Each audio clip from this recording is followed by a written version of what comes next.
Bismillah. Assalamualaikum warahmatullahi wabarakatuh. Kembali dengan Miss Mai di mata pelajaran IPA kelas 8. Hari ini kita akan melanjutkan materi minggu lalu, yaitu tentang sistem pencernaan manusia. Jika minggu lalu kalian sudah belajar mengenai fungsi nutrisi dalam makanan, kali ini kita akan membahas mengenai organ-organ pada sistem pencernaan manusia. Ya, sistem pencernaan manusia terdiri atas saluran dan kelenjar pencernaan. Saluran pencernaan adalah saluran yang dilalui bahan makanan, meliputi mulut, kerongkongan, lambung, usus halus, usus besar, dan anus. Sedangkan kelenjar pencernaan adalah organ yang mengeluarkan enzim untuk membantu mencerna makanan. Kelenjar pencernaan diantaranya terdapat di mulut, di lambung, usus halus, pankreas, dan hati. Nah, pankreas dan hati ini merupakan organ aksesori dari sistem pencernaan manusia. Pencernaan manusia terbagi atas dua macam, ada pencernaan mekanis dan ada pencernaan kimiawi. Pencernaan mekanis terjadi ketika makanan dikunyah, dicampur, dan diremas atau diaduk. Pencernaan mekanis salah satu contohnya ini terjadi di dalam mulut, yaitu pada saat makanan dihancurkan oleh gigi. Sebagai contoh, di sini ada seorang anak yang memakan roti ya. Pada saat roti belum dimakan, dia bentuknya kan masih besar ya, kemudian masuk ke mulut, dia akan dikunyah dengan gigi dan dihancurkan oleh gigi menjadi butiran kecil roti. Nah, ini contoh pencernaan mekanis. Di mulut, selain terjadi pencernaan mekanis, juga terjadi pencernaan kimiawi. Jadi pada pencernaan kimiawi itu terjadi reaksi kimia yang menguraikan molekul besar makanan menjadi molekul yang lebih kecil. Pencernaan kimiawi pada proses pencernaan biasanya dilakukan dan dibantu oleh enzim-enzim pencernaan seperti enzim amilase pada mulut ya. Jadi makanan yang sudah membentuk butiran kecil ini ketika dikunyah dengan gigi, dia akan bercampur dengan air liur yang mengandung enzim amilase. Nanti kita bahas satu persatu ya. Mulai dari organ yang pertama yaitu mulut.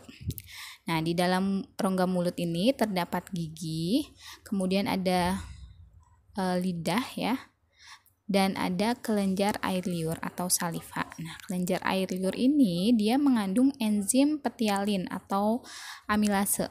Enzim ini berguna untuk memecah amilum menjadi maltosa. Amilum ini semacam karbohidrat ya. Jadi karbohidratnya diubah menjadi bentuk gula sederhana. Salah satunya maltosa. Maltosa ini salah satu dari jenis glukosa ya. Bentuk gula sederhana dari karbohidrat ya. Masih ingat ya pembelajaran minggu lalu? Nah, makanan yang sudah masuk ke mulut itu kan dihancurkan oleh gigi, kemudian akan dibentuk bulat yang disebut dengan bolus. Nah, ya tadi kan di dalam mulut itu terdapat gigi ya. Kita lihat struktur gigi manusia atau bagian-bagian gigi. Nah, gigi ini terbentuk dari tulang gigi yang disebut dengan dentin ya.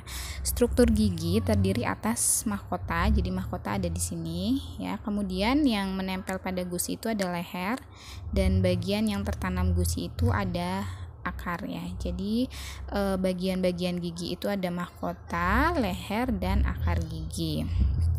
Nah, mahkota gigi yang ini ya, yang di luar ini dilapisi oleh lapisan yang disebut dengan email atau enamel ya, yang berwarna putih. Biasanya penyusun email ini terdiri atas kalsium, fluorin, dan fosfat. Nah, untuk perkembangan dan pemeliharaan gigi yang baik, zat-zat tersebut harus ada di dalam makanan dalam jumlah yang cukup. Ya, seperti tadi apa? Kalsium, fluorin, dan fosfat. Ya, membantu menjaga mahkota gigi. Kemudian pada bagian akar itu dilapisi oleh lapisan yang bernama semen atau sementum ya. Bagian akar itu dilapisi oleh lapisan semen atau sementum. Kemudian di dalam sini itu ada rongga pulpa yang tersusun atas saraf-saraf gigi ya. Jadi kalau misalnya kalian punya gigi yang berlubang sudah sampai ke bagian dentin dan sampai ke rongga pulpa, maka akan terasa sakit apabila untuk mengunyah makanan. Tapi kalau kerusakannya masih di bagian mahkota, maka tidak akan terjadi rasa sakit ya. Oleh karena itu harus menjaga kesehatan gigi mulai dari sekarang ya. Nah, kemudian gigi manusia itu pernah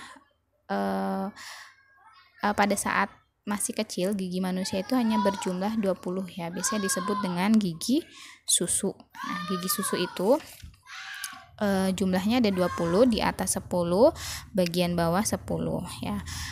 Gigi pada orang dewasa dia akan bertambah bagian gerahamnya. Di bawah ada 6 dan di atas ada 6. Jadi bertambah 12.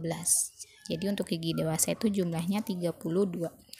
Nah, gigi pada manusia itu ada 3 macam. Ada gigi seri atau insisor ya, yang ada di depan ini. Kemudian ada gigi taring atau kanin ya. Kemudian ada molar atau gigi geraham. Oke, itu struktur gigi atau bagian-bagian gigi. Kita lanjut ke organ pencernaan yang selanjutnya, yaitu kerongkongan atau esofagus. Makanan yang sudah berbentuk bolus dia akan masuk ya menuju ke kerongkongan. Sebelum menuju ke kerongkongan dia akan melewati faring. Ya, faring itu adalah saluran yang memanjang dari bagian belakang rongga mulut sampai ke pangkal kerongkongan ya. Jadi makanan yang masuk ke dalam mulut ya sudah berbentuk bolus itu dia akan melewati faring, kemudian dia akan bergerak menuju kerongkongan. Nah, di faring ini terdapat katup yang apabila makanan masuk dia akan menutup ya. Jadi epiglotis namanya katupnya. Katup epiglotis ini berfungsi untuk menutup ujung saluran pernafasan atau laring, agar makanan tidak masuk ke saluran pernafasan. Jadi kalau misalnya sedang makan jangan sambil berbicara karena apa? Karena bisa membuat tersedak ya. Akibatnya nanti makanan bisa masuk ke saluran pernafasan yang seharusnya tidak boleh masuk ya. Nah, kemudian makanan yang berbentuk bolus ini dia akan menuju esofagus. Di esofagus ini terdapat gerakan peristaltik, yaitu gerakan meremas ya. Gerakan meremas dan mendorong bolus ke dalam lambung. Jadi ketika makanan berada di dalam kerongkongan dia akan dibawa menuju ke lambung ya. Oleh gerakan peristaltik ini menyebabkan makanan terus menuju ke lambungnya, tidak berhenti di tempat. Lanjut ke organ selanjutnya yaitu lambung. Di dalam lambung ini terjadi pencernaan secara mekanis dan secara kimiawi ya. Lalu secara mekanisnya yaitu otot lambung berkontraksi mengaduk-aduk bolus, sedangkan secara kimiawi bolus ini akan bercampur dengan getah lambung yang di dalamnya getah lambung itu mengandung asam klorida atau HCl dan enzim pepsin dan juga enzim renin. HCl atau asam klorida sendiri itu fungsinya untuk membunuh kuman yang masuk bersama bolus dan mengaktifkan enzim pepsin ya. Kemudian kalau enzim pepsin itu fungsinya dia mengubah protein menjadi pepton, sedangkan renin dia mengendapkan protein kasein pada susu. Setelah melalui pencernaan kimiawi ya, tadi kan makanan sudah mengalami pencernaan secara mekanis dan kimiawi. Setelah itu bolus akan menjadi bahan kekuningan yang disebut dengan kimus atau bubur usus. Nah, kimus ini dia akan masuk sedikit demi sedikit ke dalam usus halus. Selanjutnya usus halus ya. Usus halus terdiri atas 3 bagian ya. Ada duodenum atau usus 12 jari, jejunum atau usus tengah, dan ileum atau usus penyerapan ya. Kalau dilihat di gambar ini, makanan yang dari lambung dia akan masuk menuju usus 12 jari, kemudian akan masuk ke usus tengah dan kemudian sampai di usus penyerapan atau ileumnya. Ketika makanan berada di duodenum, nah di duodenum ini kan terhubung dengan pankreas ya. Pankreas, di sini ada pankreas dan hati. Yang mana pankreas ini dia menghasilkan 3 enzim, yaitu enzim tripsin, amilase, dan lipase ya. Enzim tripsin ini mengubah pepton menjadi asam amino. Nah, ini bentuk dari molekul sederhana dari protein ya yang nanti diserap oleh tubuh. Kemudian amilase dia mengubah amilin menjadi maltosa, dan lipase mengubah lemak menjadi asam lemak dan gliserol ya. Kemudian selain pankreas, duodenum juga terhubung dengan hati, yang mana hati ini menghasilkan cairan empedu yang ditampung di dalam kantong empedu ya. Nah, cairan empedu atau getah empedu itu berfungsi untuk mengemulsi lemak atau memecah lemak ya, agar bisa diserap oleh tubuh. Selanjutnya masih di usus halus ya. Setelah dari usus 12 jari, makanan akan masuk ke bagian jejunum ya. Di sini terjadi pencernaan terakhir sebelum zat-zat makanan diserap. Kemudian makanan masuk ke ileum atau usus penyerapan. Nah, di dalam ileum ini terdapat fili dan mikrofili ya, yang mana fungsinya untuk membantu menyerap zat-zat makanan. Zat-zat makanan seperti vitamin ya yang larut dalam air, kemudian asam amino dan mineral, dia akan masuk ke pembuluh kapiler ya, sedangkan asam lemak dan gliserol dan juga vitamin yang larut dalam lemak akan dibawa terlebih dahulu ke pembuluh getah bening, baru kemudian masuk ke pembuluh kapiler ya. Kemudian zat-zat makanan akan masuk ke sistem transportasi untuk diedarkan ya. Setelah diserap, zat-zat yang bermanfaat ini seperti asam amino, kemudian vitamin ya, glukosa, mineral, setelah diserap dia akan masuk ke sistem transportasi untuk diedarkan.